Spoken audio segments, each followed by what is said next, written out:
Perkenalkan, nama saya Priwani Muhayyar. Kebetulan saat ini saya bertugas sebagai dosen di Kelompok Ilmu Statistika FIPA ITB. Pada saat ini ngajarnya di S1, S2, S3 sebagai program matematika. Hampir di semua prodi yang ada di lingkungan matematika. Kalau bicara tentang pendidikan, saya berasal dari Padang, jadi SD, SMP, SMA itu ada di Padang, Sumatera Barat. SD-nya SD Negeri Percobaan Padang, SMP-nya Satu Padang, SMA-nya juga SMA 1. Saya masuk ke ITB itu tahun 2000, pertama kali menginjak Kota Bandung, tahun 2000 tersebut. Dan masuk, kalau di dulu kita langsung masuk ke ini namanya departemen ya. Zaman saya itu rasanya sudah masih departemen. Jadi kita masuk departemen matematika langsung di tahun pertama. Kemudian baru sama dengan yang lain TPB ada, baru kemudian mata kuliah jurusannya yang kita mulai seperti itu. Itu ya tadi ya pendidikan aja kan ya. Oke. Sebentar, S1-nya di sana, sudah kemudian S2-nya juga di ITB, S3-nya juga di ITB. Semuanya matematika.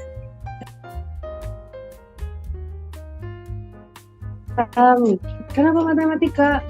Saya suka matematika tuh sejak kecil. Waktu SD, faktanya saya lupa waktu itu bagaimana seorang guru matematika saya itu menjelaskan ya. Tapi yang mengena buat saya pada saat itu adalah simpel saja, beliau itu memberikan contoh menghitung kolam luas. Kita pokoknya belajar pertama kali luas daerah itu apa ya, saya lupa di kelas berapa. Kemudian saya berpikir, wah matematika kepake ya langsung gitu ya di kehidupan sehari-hari kita. Jadi semenjak itu karena langsung dapat gambaran aplikasinya seperti apa, saya senang matematika. Namun cita-cita saya tidak masuk ke matematika ya, dari kecil itu senang aja, suka. Jadi mata pelajaran yang paling saya suka di antara semua itu memang matematika. Cita-cita saya malah sejak TK itu adalah jadi dokter. Semua orang pasti kalau tahu saya, taunya adalah saya itu pengennya jadi dokter. Bahkan waktu SMA, kalau zaman dulu namanya UMPTN ya, ujian masuk perguruan tinggi negeri. Menjelang kita menyiapkan bimbingan, maksudnya ikut bimbel, menyiapkan untuk tryout dan segala macam. Semua teman-teman saya itu taunya saya jadi dokter, maunya. Tapi entah kenapa pada saat detik-detik mengisi pilihan itu, pilihan satu, saya dikonsultasi sama orang tua. Enaknya apa ya Ma, Pak, ini mau diisi gitu ya. Kok bisa galau gitu ya, orang pengen jadi dokter dari TK-nya kok tiba-tiba bertanya seperti itu. Terus orang tua saya tuh nyelotok begini, matematika kayaknya bagus deh nih katanya. Saya kan dipanggil Uni ya, iya bagus deh, coba masuk matematika ITB. Kalau di matematika kan paling bagus ITB, kita harus nyarinya yang paling bagus ya. Jadi udah mikir nih, kedokteran UI, kedokteran UNAN yang kedua seperti itu. Oh gitu ya. Nah, saya orangnya anaknya patuh gitu ya. Baiklah, saya juga senang matematika gitu ya.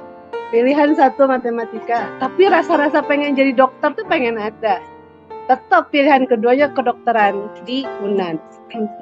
Meskipun saya nggak tahu waktu itu, saya nggak lihat lagi.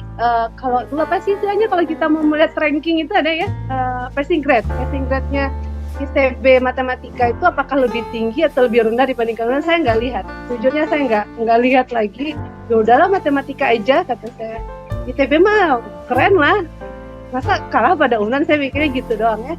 Udah matematika deh. Ya memang mungkin takdirnya ya, alhamdulillah masuknya di matematika ITB. Seperti itu, simpel saja. Bukan, iya sangat simpel dan itu last minute banget gitu menurut saya, dan itu mengubah segalanya. Jadi beneran ketika kita memutuskan sesuatu, meskipun itu di terakhir ya itu dapat mengubah kemana arah hidup kita ya. Jadi memang perlu hati-hati dalam hal ini. Tapi karena untungnya alhamdulillah saya itu memang senang matematika ya, saya sangat happy, malah saya sangat bersyukur berada di jalur ini. banyak sekali hikmah yang saya peroleh setelah itu. Begitu saya rasa untuk ini ya. Mungkin agak aneh ini semua orang, jadi ketika mereka mendengar, teman-teman saya mendengar bahwa Putri masuk matematika, kok bisa? Bukannya mau jadi dokter? Kok bisa?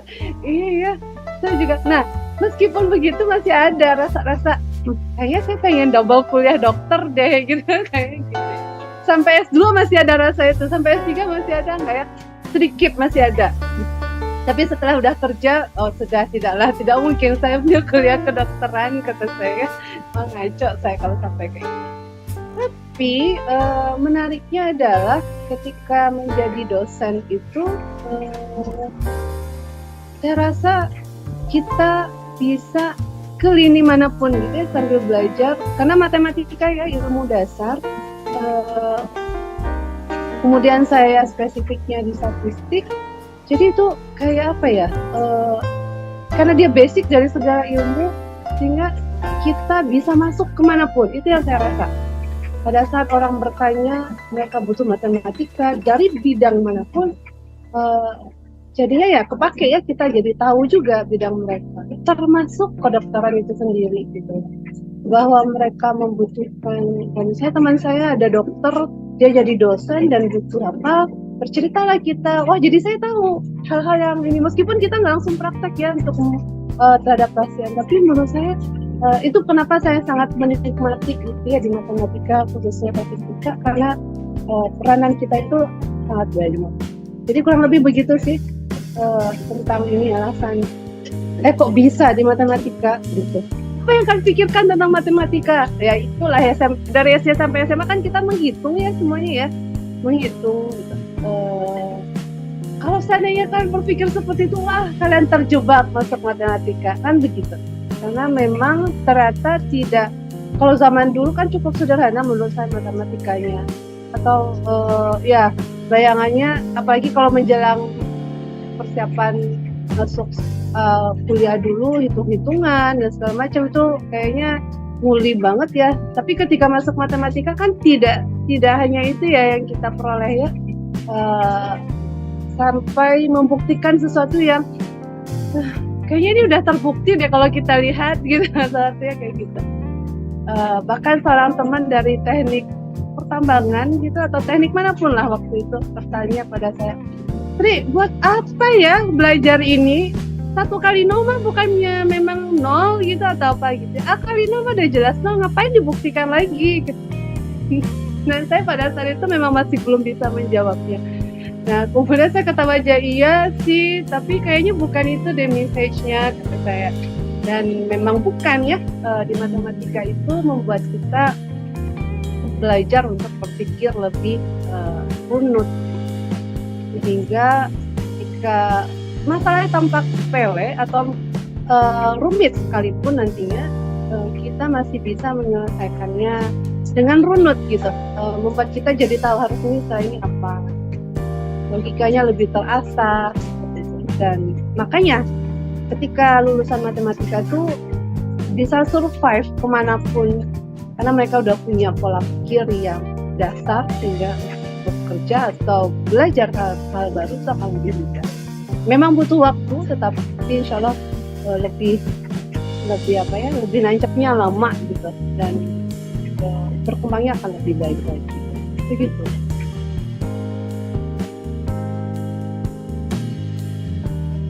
Ini sama sarjana ya, saya sambil recall ya, ini udah kejadian 20 tahun yang lalu ya setelah ini.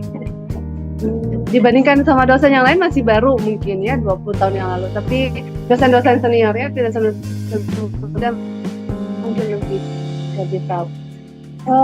Saya recall lagi ya, waktu sarjana saya menikmati masa kuliah saya, menikmati dalam hal pertama kali saya merantau. Kalau di Padang saya tinggal sama orang tua, jadi kalau seandainya pergi kemanapun atas pengawasan orang tua gitu ya. Ketika di merantau, saya kebetulan ngontrak rumah bareng teman-teman yang tidak ada orang ITB pada saat itu di awal kuliah saya, tapi ada kakak saya juga. Jadi pantauan orang tua itu udah lewat. Tapi benar-benar menikmati, dalam kata menjadi lebih bebas ya, maksudnya saya dulu pulang sebelum maghrib tuh udah harus nyampe rumah. Kalau waktu SD sampai SMA nggak ada saya keluar rumah. Lagi kalau di sana zaman dulu kan belum ada Gojek dan segala macam ya, nggak ada gitu ya. Abis maghrib itu jarang sekali anak-anak keluar rumah. Nah saya juga begitu. Tapi pada saat kuliah, kampus itu kan hidupnya sesudah kuliah ya. Kampus itu tuh aktivitas mahasiswa itu malah sesudah jam 5 atau malam gitu ya. Kalau kalian ini, kita dulu jam malamnya hampir tidak ada kalau zaman dulu itu untuk di kampus. Kalau sekarang kan sudah lebih baik, lebih diatur. Nah, jadi menikmati itu, dibilang shock culture mungkin alhamdulillah tidak, tetap karena saya juga bertemu teman-teman yang tidak baik-baik aja gitu ya. Mungkin makanya harus pilih-pilih, pandai milih teman gitu. Aktif sampai malam aktivitas, saya kebetulan aktif di unit. Nah, jadi semuanya saya nikmati. Kuliah sebagai apa istilahnya, amanah dan titipan dari orang tua harus diselesaikan. Juga kita juga mau memang niatnya sekolah, belajar ya. Kalau misalnya saat di kelas ya maksimal saja gitu. Kalau nggak fokus wajar. Tapi yang pasti saya berprinsip yang penting kita usaha maksimal. Otak kita nggak maksimal memperolehnya, ya sudah, itu urusan belakangan, asalkan kita konsisten belajar. At least belajar saya nggak biasa-biasa aja, mungkin kayak mahasiswa lainnya aktivitas berjalan, sibuk di sana sini, pas mau pujian langsung kasak kusuk mau belajar. Kemudian, nah tapi menariknya adalah menurut saya yang pengalaman yang seru ketika kuliah itu adalah kelompok belajar banyak. Jadi teman-teman itu, saya bukan yang berinisiatif kelompok belajar, tapi saya aktif dalam, kalau ada kegiatan belajar bersama saya ikut gitu. Kalau zaman dulu tuh pergi nginep di rumah teman yang mana, kayak gitu ya, kemana, itu mah kalau bisa saya ikut selama tidak mengganggu aktivitas unit saya waktu itu, tidak mengganggu ya kayak gitu. Karena juga saya punya tanggung jawab, jadi intinya adalah kita harus, kalau saya berpikirnya pada saat itu ya, saya punya tanggung jawab ini kerjakan, tanggung jawab amanah yang memang niat saya untuk datang ke Bandung untuk sekolah ya selesaikan juga dengan baik. Kalau tugas tidak pernah bolos, saya kerjakan, bisa nggak bisa dikerjakan gitu ya. Di kelas saya mendengarkan dosennya, ngerti nggak ngerti dengarkan. Saya juga nggak pernah bolos, sesakit apapun saya datang. Kemudian alhamdulillah jarang sakit juga mungkin ya. Sesibuk apapun saya nggak pernah bolos kuliah, nggak pernah sekalipun. Jadi kalau misalnya ada rapat atau apa, nggak pernah, saya harus datang kuliah. Bahkan kalau zaman dulu kita kan karena nggak ada jam malam, aktivitas unit itu bisa 24 jam di kampus gitu.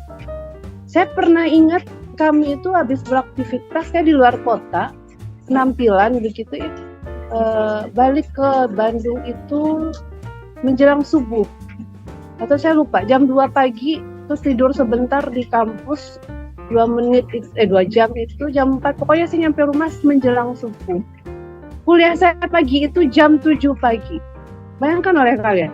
Jadi itu pertama kali kayaknya saya pergi ke kampus, pertama kali seumur hidup saya, satu-satunya rasanya. Saya nggak sempat mandi gara-gara itu gitu. Aduh lucu banget ya, supaya tidak, padahal nggak bau juga, di Bandung kan jarang bau kita ya. Saya pakai parfum dan teman saya bilang, kamu nggak mandi ya Tri? Loh, ketahuan malah ya. Seperti itu. Jadi segitunya saya sangat komitmen bahwa kuliah harus dijalankan. Masalah nanti nilainya berapa ya sudah, itu adalah cerminan bagaimana kita belajar pada saat itu. Jadi tidak ada kata bahwa tidak ada usaha, kita harus berusaha.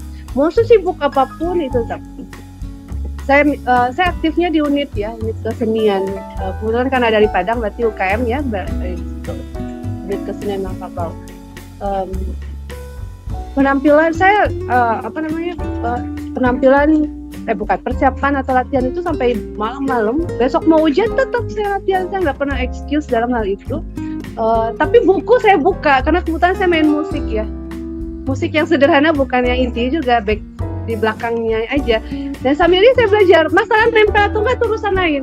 Jadi bagi saya tidak ada rasa bersalah bahwa saya belum berusaha. Itu yang saya coba untuk ini ya. Kalau tidak menyesal nanti kalau seandainya tidak berusaha ya. Jadi ketika memang ada sesuatu ya usahakan semaksimal mungkin. Apakah hasilnya sesuai dengan ekspektasi kita atau tidak itu urusan belakangan. Tapi menjadi evaluasi tentunya. Kemarin saya nggak bisa, karena terlalu sibuk ini. Kemarin nggak bisa karena sibuk ini. Ya berarti lain kali harus bersiasat supaya itu tidak menjadi alasan. Itu kalau saya maksud. Kalau yang lain seperti biasa. Intinya kerjakan semua tugas. Dengarkan kata dosennya disuruh apa ya dengarkan. Kuliah datang ya datang. Hasilnya gimana ya berdoa saja dan setelah berusaha itu aja sih. Gitu Am. Iya Bu. Berarti ya emang ini sih Bu, Bandung kan dingin ya Bu. Jadi yang batas nggak mandi kayak 3 hari sih kalau saya. Janganlah, kalau bisa mandi ya jangan. Karena kan kalau tidak nanti nggak seger itu. Iya. Oh ya, mau lanjut pertanyaan kali ya Bu. Nah, Ibu, ini nggak Bu, berada di titik terendah dalam masa kuliah Ibu tuh, itu kapan dan gimana Ibu cara ngelewatinnya gitu loh Bu? Titik terendah mungkin kalau saya bilang titik terendah di perkuliahan adalah prestasi saya yang paling rendah gitu ya menurut saya. Kalau zaman dulu nilai kita masih A, B, C, D, dan E, tidak ada A, B, C, dan segala macam. Jadi kalau nggak dapat 4 poinnya langsung ke 3. Kalau zaman ini kan kalian masih enak ya ada 3,5 dan seterusnya. Nah titik terendah itu ya itu tadi ya pada saat saya aktif di unit itu saya menjabat, saya lupa jadi apa ya? Lupa nama divisinya. Kemudian persiapan untuk DS-nya kalau di UKM itu penampilan malam, latihan malam itu hampir tiap hari, masa ujian tetap latihan, dan akhirnya ya terasa kalau kita nggak fokus itu. Nilai saya agak hancur di semester 6 pada saat itu ya.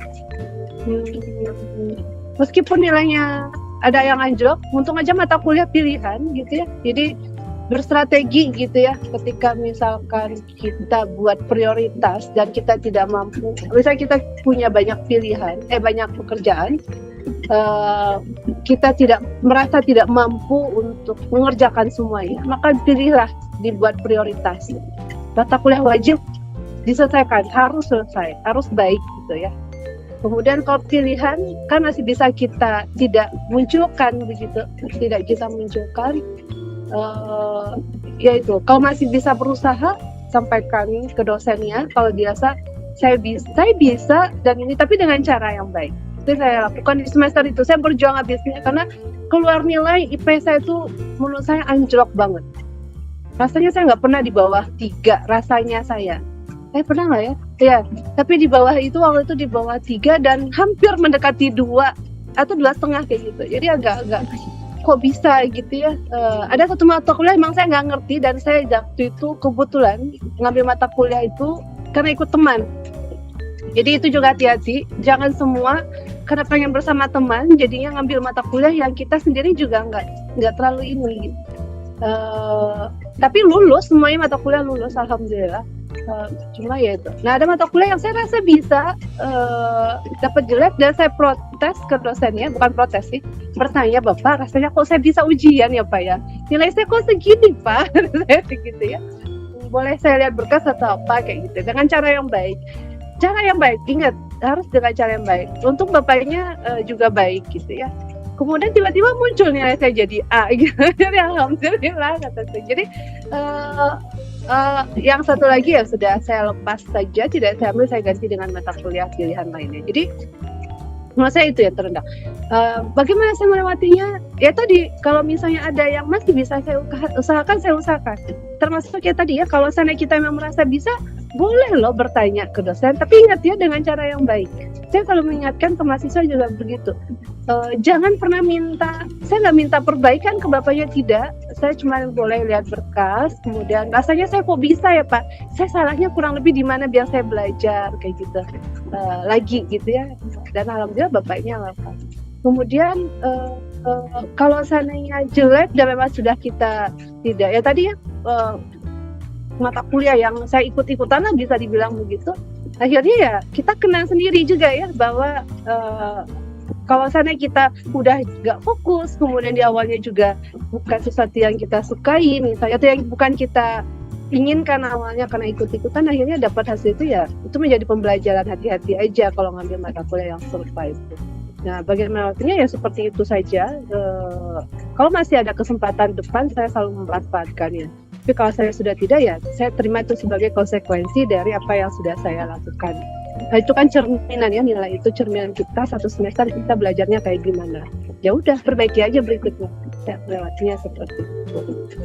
Tapi apapun itu ya pilihan yang kita pilih, kita mau aktif di unit, kita mau aktif di himpunan, itu pilihan, tapi harus bertanggung jawab. Unit selesai, kuliah juga harus lebih baik juga. Seperti itu sih. Ya, S1 matematika, kemudian pada saat mau menjelang wisuda, semua kan berusaha untuk cari pekerjaan ya. Saya mencoba melamar, pokoknya ikut-ikutan teman aja, nggak berminat. Ibu saya dan ayah saya itu mendorong untuk lanjut sekolah. Tapi saya melihat teman-teman pengen nyari kerja, saya ikutan. Cuman daftar satu, pernah wawancara, tapi saya merasa di perusahaannya kok abal-abal ya rasa saya. Oke. Tapi tidak saya ambil. Nah, jadi awalnya saya tidak berminat untuk sekolah S2 karena saya rasanya kok sambil dengar cerita teman ya, udah sekolah dibiayai orang tua kok pengennya mandiri gitu ya. Itu biasanya kita rasa-rasa itu ada. Namun orang tua saya, kebetulan ayah saya dosen, ibu saya juga guru, sama-sama pendidik gitu ya. Jadi mereka itu sangat mendukung sekali untuk anak-anaknya sekolah itu serius, tinggi gitu ya. Ayah saya sampai di level tertinggi, ibu saya ya guru cukup S1 gitu. Jadi maunya anaknya, orang tua kan pasti pengennya anaknya lebih baik daripada beliau. Mendorong sekali, udah nanti dibiayai. Tapi saya ada rasa-rasa gini. Jadi pada saat saya lagi persiapan saat-saat wisuda, kemudian ada pengumuman beasiswa. Di zaman itu ada beasiswa voucher ditawarkan oleh ITB. Jadi bagi mahasiswa yang mau melanjutkan ke S2 itu dapat voucher yang hanya dibiayai SPP-nya saja. Hari itu saya ingat banget, hari Selasa atau hari Minggu terakhir, Selasa atau Rabu. Saya diinformasikan ada itu Rabu atau Kamis, pokoknya saya punya waktu 2 hari sampai hari Sabtu. Coba daftar, mau sekolah enggak? Salah seorang staf TU waktu itu. Dan saya tipikal adalah jika ada kesempatan di depan mata dan saya berminat dengan itu, ya udah ambil, dicoba. Masalah nanti dapat atau tidak itu urusan belakangan. Saya punya prinsip seperti itu. Ini ada di depan mata. Orang tua juga saya pengen saya sekolah S2, saya juga belum nyari kerjaan yang benar-benar serius gitu. Kenapa tidak saya coba? Waktu tinggal 2 atau 3 hari saya harus mencari rekomendasi, ngumpulin ini, ngumpulin itu, bayar ini, bayar itu. Yaudah saya coba aja gitu ya. Bareng ada teman-teman yang lain yang juga berminat. Daftar, kemudian sampai pengumuman daftar S2-nya lolos, dapat vouchernya belum tahu. Itu agak ini ya. Terus akhirnya ambil gak ya, udah daftar.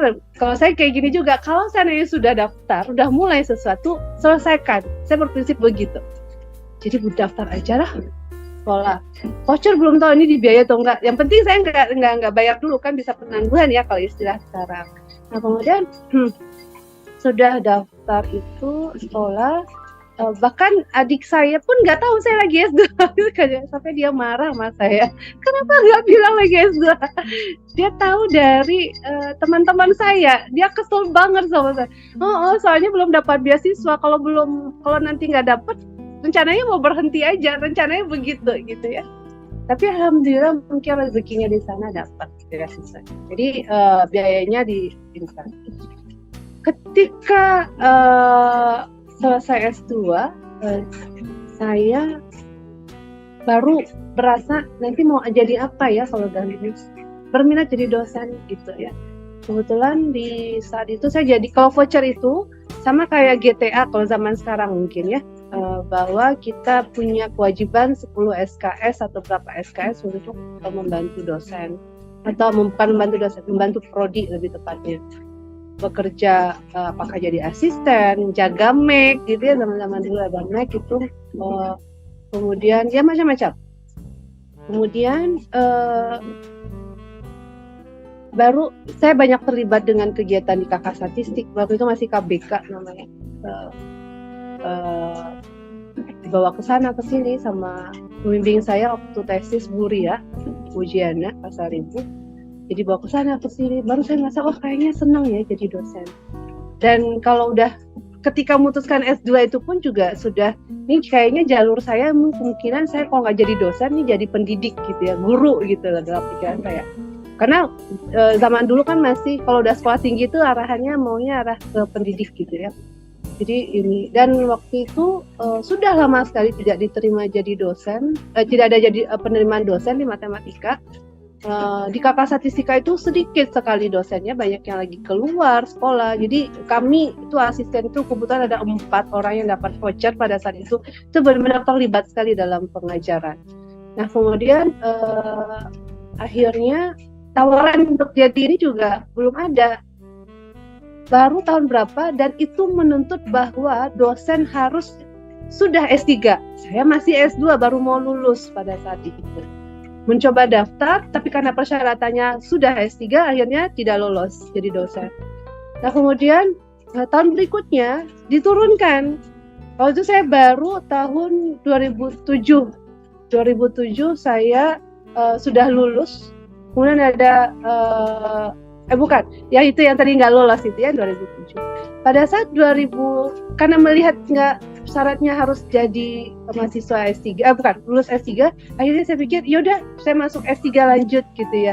Pada saat itu di matematika lagi, karena kan balik lagi kesempatan yang ada apa, saya ingin jadi apa, saya klopkan ya udah pada saat yang ada ya udah jadi S3 di matematika kesempatannya pada saat di ITB.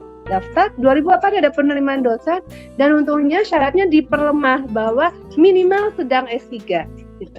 Minimal sedang S3. Jadi akhirnya ya udah daftar, alhamdulillah keterima. Jadi saya pada saat itu di matematika itu adalah saya bersama Pak Suhadi pada saat itu ya, adalah kami ini angkatan pertama setelah 10 tahun dosen tidak diterima di matematika. Jadi kalau dibilang saya itu sama Pak Suhadi ini yang paling tua dibandingkan dosen-dosen muda lainnya gitu ya, secara tahun masuknya sebagai dosen. Nah jadi sebenarnya motivasinya mungkin kenapa masih S3 di matematika adalah mengejar supaya bisa apply ke jadi dosen. Itu aja, simpel. Saya orang simpel banget. Apa yang ada depan saya jalani gitu dengan sebaik mungkin. Jadi kalau udah mulai saya selesaikan. Nah kemudian selama waktu S3 tuh misalnya ada tawaran, misalnya ada kesempatan sekolah di sini, ada sekolah di sini. Tapi saya pikir saya udah nyaman di sini. Dan sayang sekali kalau saya harus memulai hal yang lain kalau belum menyelesaikan yang ini gitu. Kalau memang nanti ada kesempatan saya coba lagi gitu. Nah pada Sabtu S3 itu ada kesempatan sandwich di beberapa bulan ya, itu yang mungkin saya manfaatkan sebagai istilahnya pengalaman belajar di luar negeri. Jadi menurut saya begitu, ada kesempatan kita gunakan sebaik mungkin, ketika sudah mulai ya selesaikan, begitu sih yang paling penting prinsipnya. Jadi itu kenapa akhirnya S1, S2, S3 ya di matematika. Gitu. Ya gitu.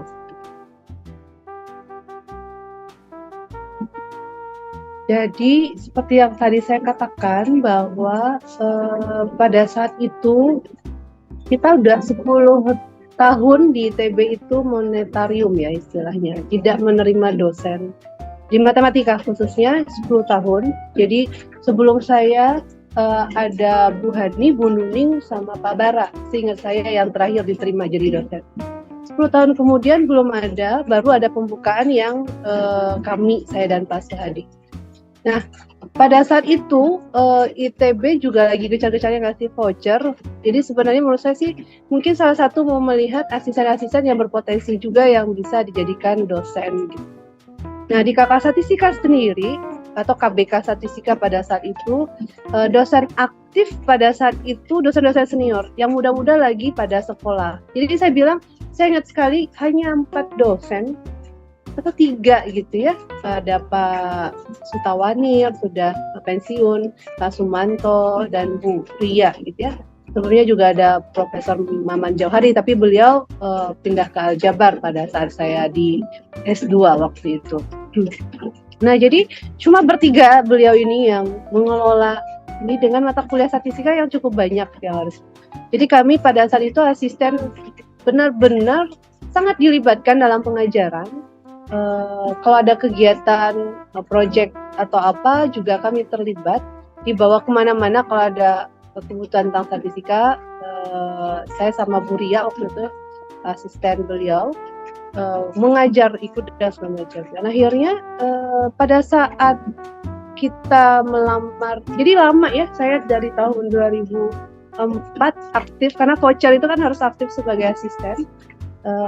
Kesempatan tadi yang saya ceritakan bahwa ada kesempatan jadi dosen tapi karena requirement-nya sangat tinggi akhirnya tidak lolos. Kami semua voucher itu ditolak semua istilahnya karena masih S2 belum S3.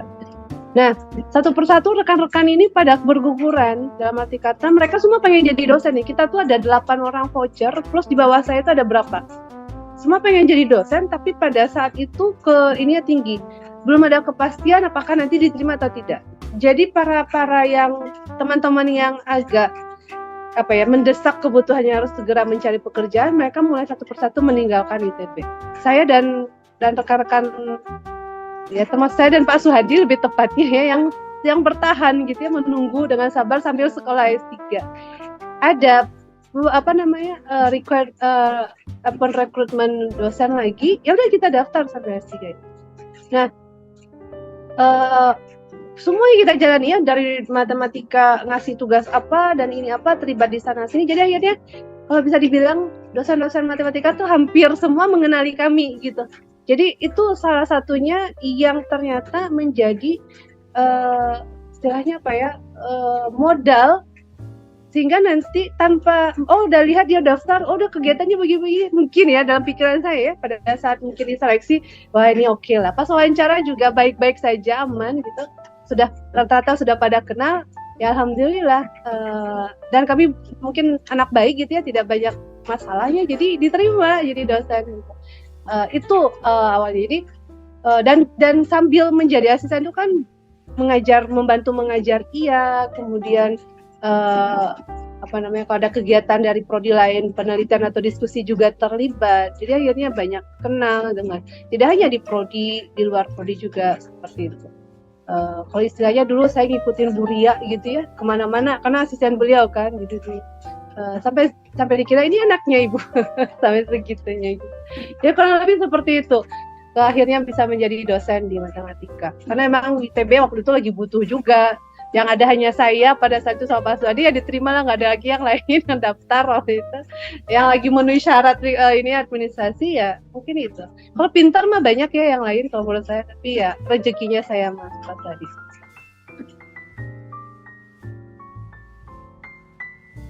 Oke, statistika itu adalah salah satu subilmu, subdisiplin dalam matematika, tapi di sisi lain juga bisa dikatakan beririsan sangat besar gitu ya, karena kita juga pernah mendengar banyak di Indonesia ada prodi statistika gitu. Tapi di dalamnya jelas sangat kental dengan matematika. Yang dipelajari di sana adalah bagaimana terkait dengan data observasi yang kita temui, kemudian tidak lepas dengan peluang, yang memiliki peluang dan punya distribusi data tersebut, dan bagaimana kita belajar dari apa yang ada atau dari data-data ini untuk bisa melihat fenomena yang lebih besar. Jadi kalau bahasanya kita punya data itu sebagai suplemen kecil dari masalah yang lebih besar, sampel yang digunakan untuk melihat populasi. Dengan statistika kita belajar untuk mengobservasi, memperhatikan, dan bisa melihat dengan mengambil sedikit kita bisa menyimpulkan yang lebih besar. Yaitu pada prinsipnya salah satu prinsipnya ya. Dengan tingkat kesalahan tertentu ada peluangnya. Jadi ada unsur probabilitasnya yang kita pertimbangkan juga. Sehingga mestinya orang-orang yang belajar statistika itu akan belajar atau sangat menghargai masa lalu, untuk memperbaiki diri, apa yang harus dilakukan di masa yang akan datang. Nah, itu belajar mengobservasi, melihat hal-hal yang ini tampak menarik atau tampak penting atau tidak, supaya kita bisa menjadi lebih baik di masa yang akan datang. Itu secara filosofinya ya. Menurut saya yang saya dapatkan di statistika itu. Nah, itu yang membuat saya juga senang dengan statistika. Dan yang paling jelas, aplikasinya sangat jelas gitu ya menurut saya. Karena setiap hidup kita itu sebenarnya kita lagi koleksi data. Kita keluar dari rumah, saya lihat tiap hari kita keluar rumah jam berapa, dan kita akan bisa melihat, wah ini jam segini saya akan menemukan macet di mana. Nah, sebenarnya kan kita koleksi data itu ya. Peluang bahwa saya nanti akan terlambat jika saya berangkat di sini, apa? Ya, saya yakin setiap orang punya pemikiran seperti itu. Kalau mereka mengamati, kita apalagi kalau mereka sudah belajar statistika, mereka menjadi lebih pintar untuk melihat itu ya, lebih pandai gitu untuk melihat atau menyusun strategi dalam hal tersebut. Jadi kegunaannya banyak sekali karena dan semua lini, mau dari yang paling level terendah sampai level pengambil kebijakan seperti itu. Nah, mungkin kenapa saya memilih statistika? Saya tipikal keinginan saya yang terbesar itu adalah kenapa saya dulu pengen jadi dokter, karena saya pengen menjadi orang yang bermanfaat. Saya lagi berpikir kalau saya nggak jadi dokter, saya harus jadi apa supaya bisa lebih bermanfaat lagi gitu ya. Kalau nggak bisa jadi dokter, berarti kan salah satunya dosen gitu ya. Menurut saya sih dosen, dokter itu adalah profesi-profesi yang dimana kita mempunyai kesempatan untuk menjadi bermanfaat buat banyak orang. Nah, ketika masuk di matematika, mata kuliah kan banyak ya, semuanya bermanfaat, tidak ada yang tidak, dan itu dimenggunakan. Tapi yang menurut saya pada saat itu sangat jelas sekali, saya ini bisa terpakai di sini ya, langsung terlihat aplikasinya. Apalagi ketika mulai tingkat 4 itu banyak mata kuliah yang sudah lebih spesifik, kita mengambil yang kita sukai, aplikasinya juga lebih jelas, terasa gitu kegunaannya seperti apa. Di sana saya dan TA-nya juga sangat ini gitu ya, statistika itu menjadi lebih menarik gitu ya menurut saya. Akhirnya di S2 juga tetap statistika, S3 tetap di sana. Jadi ya jelas lah kalau udah S2 S3-nya seperti itu ya, pada saat dosen pun saya lebih ke statistika. Karena ya kemanfaatannya saya rasa juga sangat luas dan langsung terasa buat semua orang gitu. Jadi dosen titik terendah. Saya masih jadi dosen sudah 2009 tepatnya saya mulai aktivitas jadi dosen.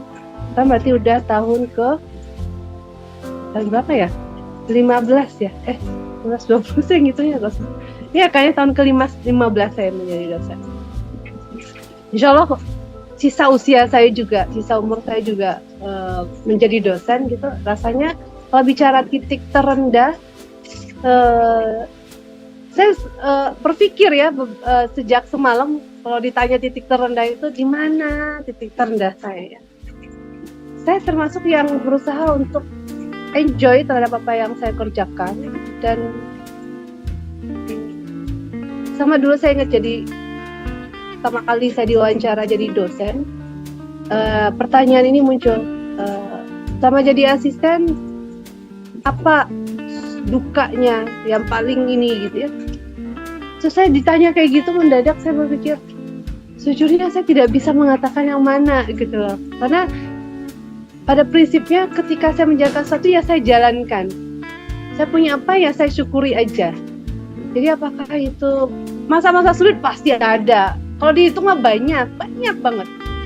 Tapi apakah itu titik terendah? Menurut saya itu bagian dari yang harus saya jalani, dan jadi akan membuat saya akan menjadi lebih baik gitu. Jadi kalau ditanya mungkin masa-masa sulit seperti apa, kapan, mungkinnya kalau titik terendah tuh kayaknya kalau ibaratnya titik terendah itu kan berarti lokal minimum global gitu ya bahasanya kalau dalam matematika, betul tidak? Dan saya rasa saya masih sisa usia saya juga masih jadi dosen, jadi mungkin akan menemukan minimum yang lain. Jadi saya belum bisa mengatakan ini yang titik terendah gitu. Tapi masa-masa sulit seperti apa kalau jadi dosen? Mungkin kalau saya bilang itu adalah pada saat kalau dalam pengajaran kita harus memulai sesuatu yang baru yang kita juga dicemplungin misalnya gitu ya. Mendeliverkan membuat kalian mengerti, mahasiswa mengerti itu, dan kalian nggak ngerti karena saya mungkin nggak pandai untuk mengatakan itu, menurut saya bikin apa ya istilahnya stres juga gitu ya. Aduh, saya harus bagaimana supaya mahasiswa ini mengerti gitu. Atau misalnya mahasiswa bimbingan gitu yang nggak datang atau apa, belum selesai juga, nah itu juga bikin down gitu ya.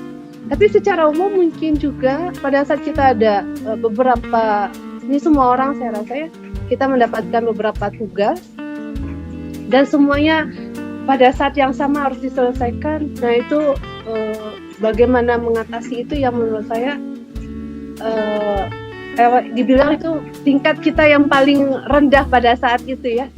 Ini nggak bisa, ini belum selesai, ini bagaimana, itu belum mulai, aduh kayaknya otaknya udah nggak penuh, udah nggak bisa menampung semua itu.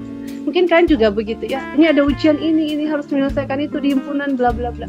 Semua orang sama, cuman bedanya adalah tingkatannya tergantung dengan dia berada di level mana pada saat itu gitu ya. Nah, bagaimana cara saya bisa mengatasinya? Misalnya saya punya keyakinan begini, setiap masalah itu insya Allah ada solusi.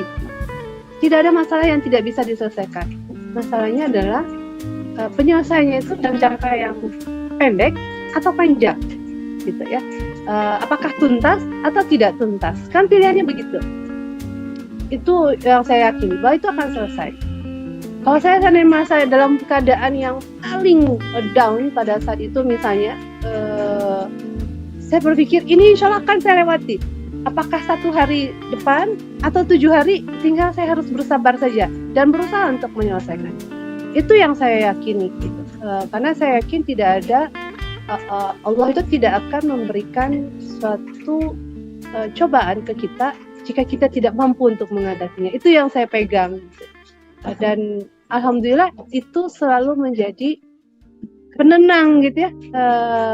Saya nggak bisa, dan selalu ketika saya udah berusaha, waktunya tinggal sedikit, rasa yang tidak mungkin, saya kembalikan lagi, saya pasrahkan semuanya. Kalau saya banyak berdoa kalau kayak gitu, dan ternyata jangan menyepelekan ya, doa itu menurut saya luar biasa, apalagi di saat kita benar-benar sangat membutuhkannya. Itu ada aja pertolongan itu muncul gitu. Kayaknya ini nggak akan bisa gitu menurut saya. Saya nggak akan selesai hari ini, aduh saya diminta, ternyata ada misalnya, apakah itu selesai atau mungkin ada penambahan waktu dan segala macam. Jadi tidak usah khawatir, tidak usah takut, lebih tepatnya jangan takut bahwa kita tidak bisa menyelesaikan masalah itu. Kalau seandainya kita sudah berusaha, yang kita takuti adalah masalah tidak selesai karena kita belum berusaha sama sekali. Itu yang kita takut. Jadi jangan sampai menyerah terlebih dahulu gitu. Karena kita tidak tahu di depan kita ada apa. Apakah jalan keluarnya itu tepat di depan kita atau lagi terselimut kabut. Nah, itu yang kita harus hati-hati dan bersabar untuk menempuhnya. Itu aja sih prinsipnya. Saya mah orangnya sederhana sekali ya berpikirnya.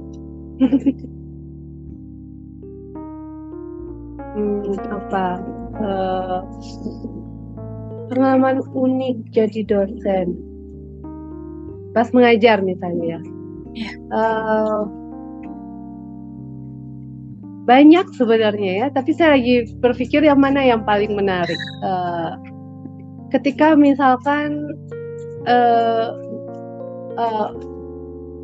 yang paling happy dulu, saya pengen bilang yang paling happy itu adalah ketika saya mengajar, mata kalian berbinar-binar untuk melihatnya. Itu yang paling happy ya. Berbinar karena mengerti ya. Aktif. Semua dosen saya rasa begitu.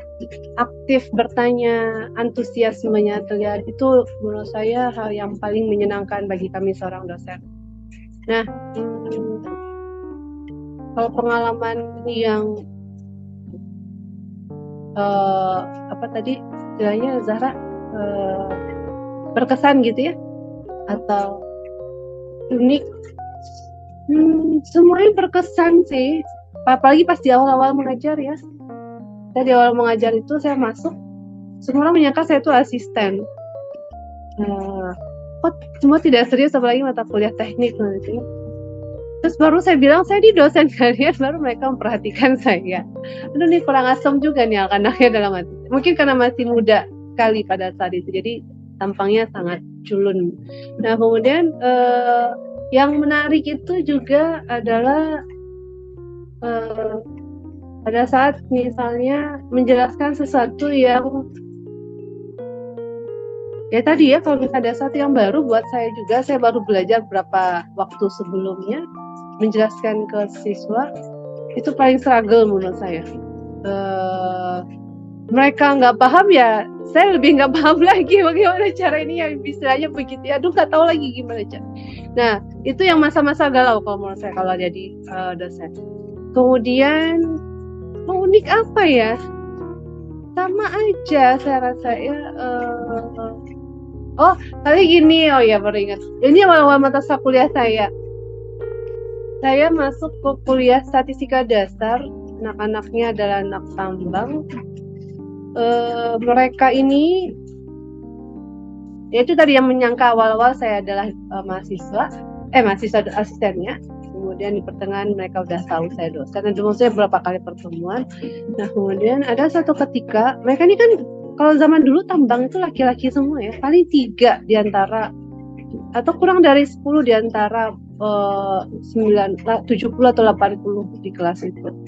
Nah kemudian mereka tuh ribut, dan sama itu masalah ospek, mungkin semester genap mereka tuh lagi osjur, pada bawa toa dan segala macam kayak gitu ya. Suara saya kan nggak kerasa udah teriak-teriak ke saya, Bu, bukannya manggil saya Mbak atau Ibu ya waktu di awal-awal itu. Mau toa dipinjamkan gitu, itu yang satu. Jadi mereka mau bantu saya dengan memberikan toa supaya suara saya terdengar. Saya ketawa aja. Terus yang kedua, masih di kelas yang sama, saya bilang begini, saya tidak masalah ya buat kalian, kalau misalnya saya paham betul kan habis osjur, silahkan tidur bagi yang ngantuk daripada kalian ribut. Masih di waktu yang sama rasanya ya di hari itu. Kemudian lebih baik kalian tidur aja kalau misalnya. Ya hanya 1-2 orang yang tidak tidur karena mereka kelas kali. Dan akhirnya saya bilang, bukan berarti semuanya harus tidur ya, kata saya. Jadi artinya apa ya, ketika kita menginstruksikan sesuatu memang harus jelas maunya kita apa, supaya mereka tidak menerimanya begitu saja dan menjalankannya langsung gitu ya. Untuk tidur ya tidur gitu sampai tidak ada yang memperhatikan. Jadi menurut saya itu sih yang paling menarik di awal-awal perkuliahan sebagai dosen. Kalau yang lain sih rata-rata tidak, maksudnya sama gitu. Yang penting selama kalian antusias sih aman-aman aja, tenang gitu.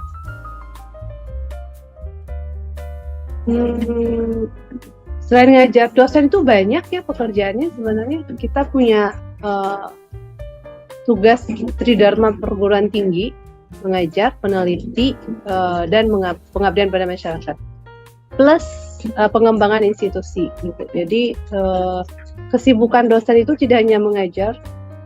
Kalau seandainya saya sering ditanya sama mahasiswa pada saat libur, apa ya istilahnya, kalian kan bisa libur ya. Nah bukannya ibu juga liburan Bu pada masa yang libur? Enggak, dosen mah nggak ada liburnya, kata saya.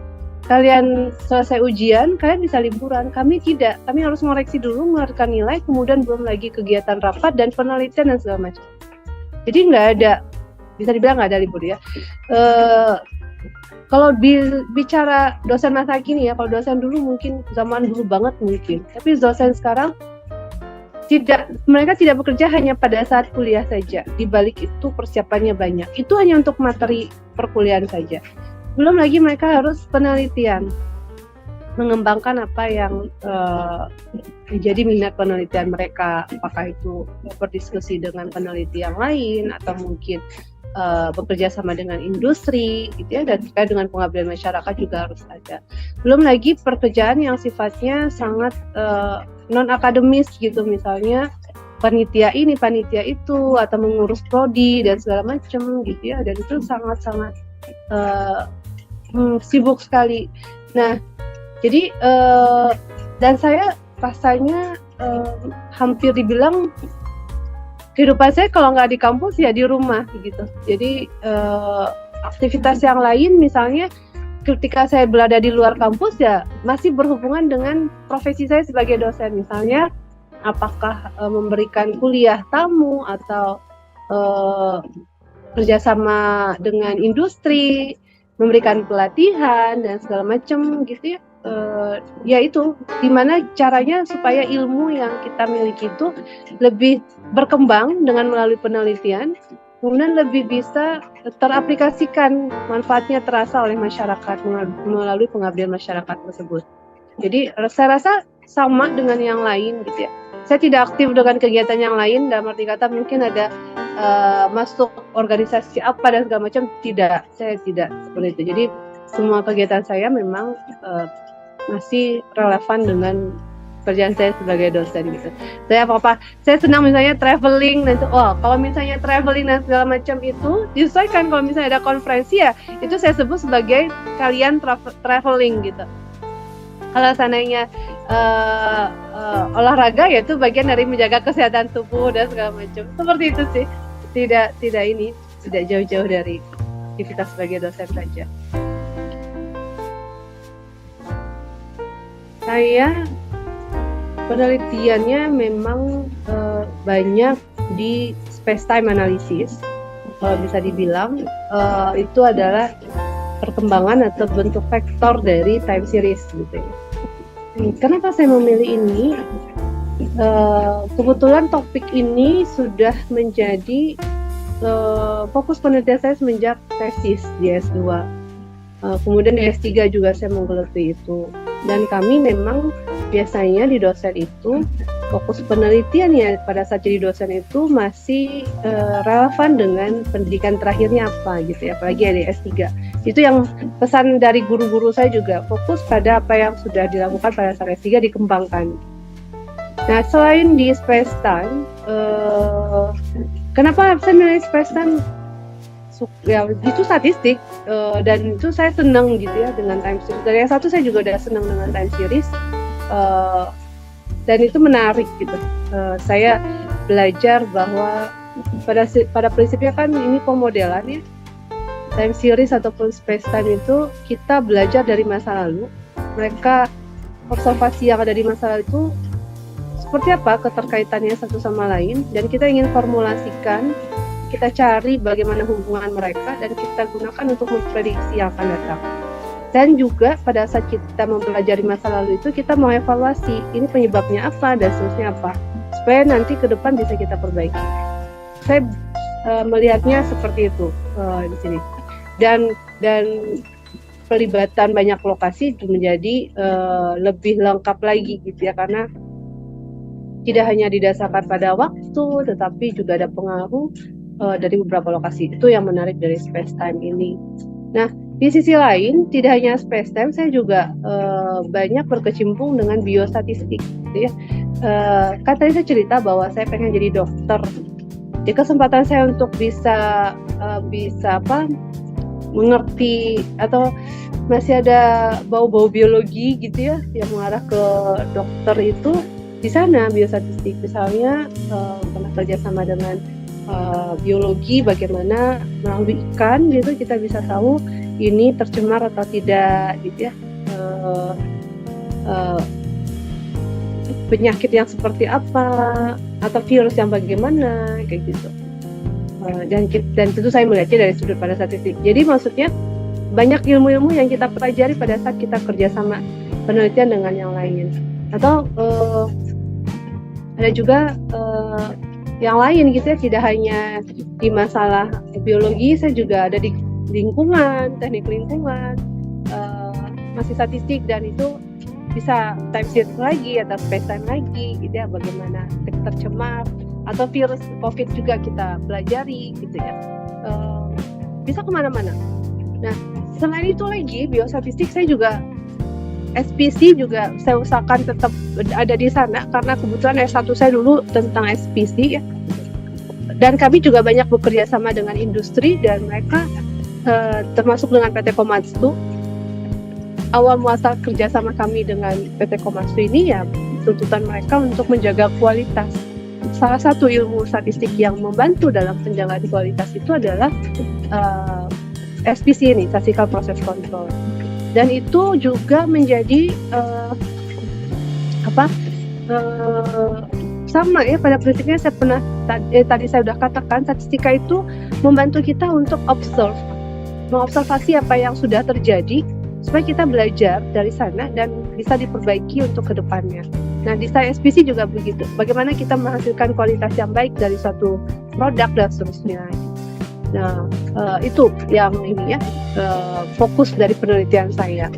Yang lainnya additional juga ada, tidak hanya itu. Lumayan banyak. Tapi fokusnya yang pertama tadi itu saya urutkan yang tadi saya bilang. Buat para mahasiswa, nikmatilah kalian jadi mahasiswa, karena nikmatinya itu bertanggung jawab ya, bukan berarti kalian berleha-leha, tidak.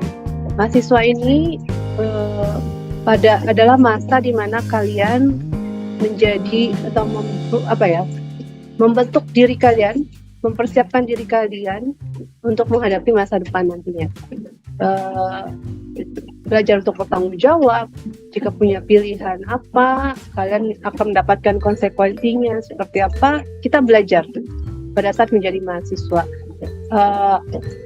Kenapa harus dinikmati? Karena pada saat kita sebagai mahasiswa ini misalkan ada sedikit melakukan kesalahan atau apa gitu, maka lingkungan akademis ini selalu ada mempunyai jalan keluar buat mahasiswa, buat kalian mahasiswa. Tapi makanya dinikmati ya. Tapi pada saat kita nanti di luar, apa yang kita lakukan, maka kita sendiri yang akan bertanggung jawab. Seperti itu. Sebagai contoh misalnya kalian misalnya memilih untuk kuliah gitu ya, memilih untuk aktif dalam unit atau himpunan, kemudian dalam tanda petik kuliahnya bisa jadi terbengkalai, seperti itu nilainya nggak maksimal, maka kalau ada kesempatan ya, apakah itu mengulang atau apa, ini masih dalam akademik, itu masih bisa. Tapi di luar sana tidak. Jadi silakan dinikmati, tetapi dengan bertanggung jawab.